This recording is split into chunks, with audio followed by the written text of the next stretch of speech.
Hello बच्चों, कैसे हैं आप सब। मैं आप सबका वेलकम करता हूं YouTube channel of KT classes और क्लास 9 की बायोलॉजी में। हमारा कौन सा चैप्टर चल रहा है? The fundamental unit of life. और उसके एक लेक्चर की शुरुआत आज होने वाली है जिसमें हम पढ़ेंगे difference between cell wall and cell membrane. ये क्या है? डिफरेंस है किसके बीच में? सेल वॉल और सेल मेम्ब्रेन के बीच में क्या डिफरेंस पढ़ेंगे। सबसे पहले हमने इन दोनों को इंडिविजुअल पढ़ा, अब इसके बीच में एक डिफरेंस पढ़ लेते हैं क्योंकि क्वेश्चन आ सकता है। देखो, लास्ट क्लास में सेल वॉल की चर्चा होंगी तो आपको याद होगा सेल वॉल क्या होती है। Cell wall present in only plant cell. किसके अंदर प्रेजेंट होती है? ये प्लांट सेल के अंदर प्रेजेंट होती है। पहले सेल वॉल के सारे पॉइंट लिखते हैं। जो यहाँ पे सेल होते हैं वो कौन से होते हैं? Non living cell. कौन से प्रेजेंट होते हैं? Non living cell. ये किस चीज की बनी होती है बेटा? किस चीज की बनी होती है? तीसरा पॉइंट की बात करूं तो ये किस चीज की बनी होती है? बोल भी दो, ये किस चीज की बनी होती है? Cellulose, made up of cellulose material. Cellulose, made up of cellulose. Fourth point की बात करूं, ये कैसी होती है? Permeable in nature. कैसा नेचर होता है? परमिएबल। फिफ्थ पॉइंट की बात करूं तो ये कैसा होगा? ये क्या होगा? ये फिफ्थ पॉइंट की बात करूं तो मैं ये बोल सकता हूं मेन फंक्शन जो इसका होगा, फंक्शन क्या होगा? Provide turgidity.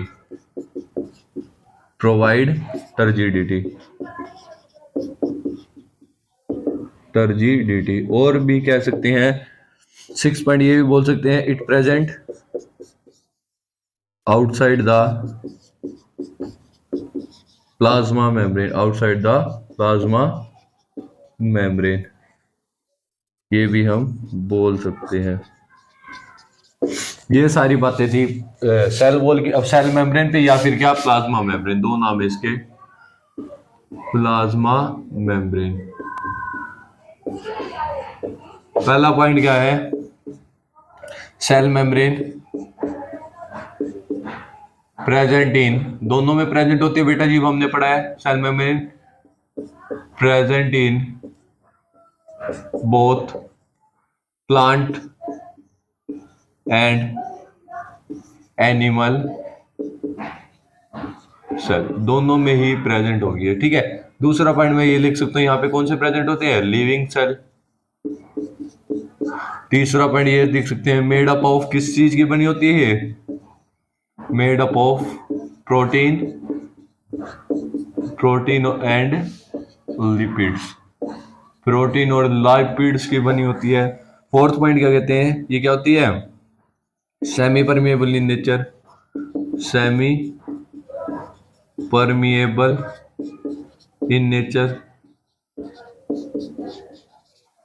फिफ्थ पॉइंट क्या होता है? फंक्शन क्या होता है मेनली इसका? मेंटेन द और प्रोवाइड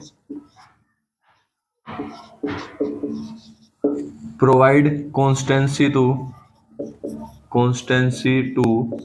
सेल मटेरियल की क्या कॉन्स्टेंसी प्रोवाइड करता है। अगर ये टूटी तो सेल मटेरियल बिखर जाएगा। सिक्स पॉइंट क्या कह सकते हैं हम? इट प्रेजेंट आउटसाइड द, किसके बाहर होती है? Cytoplasm. It present outside the cytoplasm. ये थी मेन डिफरेंस किसके बीच में? सेल वॉल और सेल मेम्ब्रेन के। डायरेक्ट क्वेश्चन आपसे पेपर में पूछा जा सकता है। तो इसी क्लास में इतना ही, सेल मेम्ब्रेन और सेल वॉल के बीच में डिफरेंस क्या। अगले क्लास में हम क्या एक और नई चीज, शायद से हमारा न्यूक्लियस स्टार्ट हो जाएगा नेक्स्ट क्लास में। तो मिलते हैं बच्चों नेक्स्ट क्लास में।